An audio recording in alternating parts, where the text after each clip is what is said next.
बातें लगातार जल रही है ब्रह्मा विष्णु महेश की। इस पहाड़ी के ऊपर 7 किलोमीटर का परिक्रमा मार्ग है, वो भी ओम आकृति में है। जो प्रभु के दर्शनों के लिए हम खड़े हैं, ये पर्वत जिस भगवान ओंकारेश्वर ज्योतिर्लिंग में विराजमान है, वो पर्वत स्वयं शिवलिंग की आकृति पूर्व राम से 14 पीढ़ी पूर्व मानधाता राजा हुए हैं।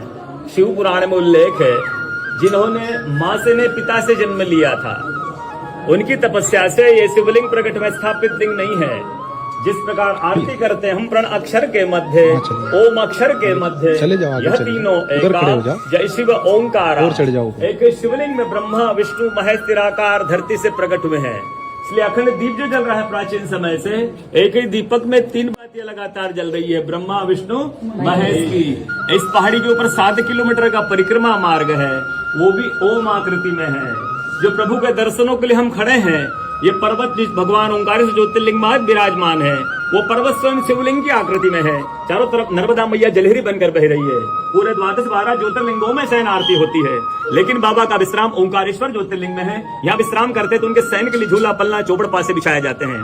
बाबा यहाँ विश्राम करके 3 बजे रात उठ करके महाकालेश्वर जाएंगे, वहाँ स्नान करेंगे।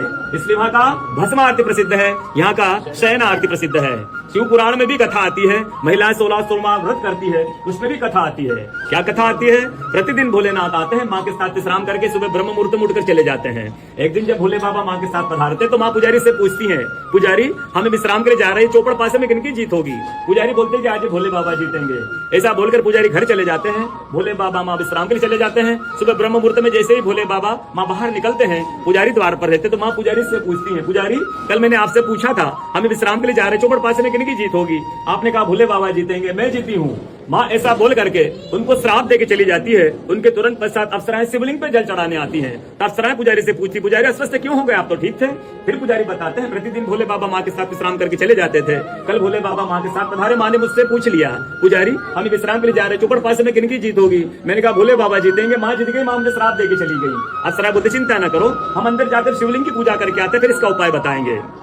अप्सरा अंदर जाकर के शिवलिंग की पूजा करके बाहर आकर बोलती, पुजारी आप 16 सोमवार व्रत कीजिएगा, व्रत करते ही स्वस्थ हो जाएंगे, व्रत करते ही ठीक हो जाएंगे। ये वो कथा का दर्शन प्रतिदिन होता है। बोलो ओंकारेश्वर भगवान की जय।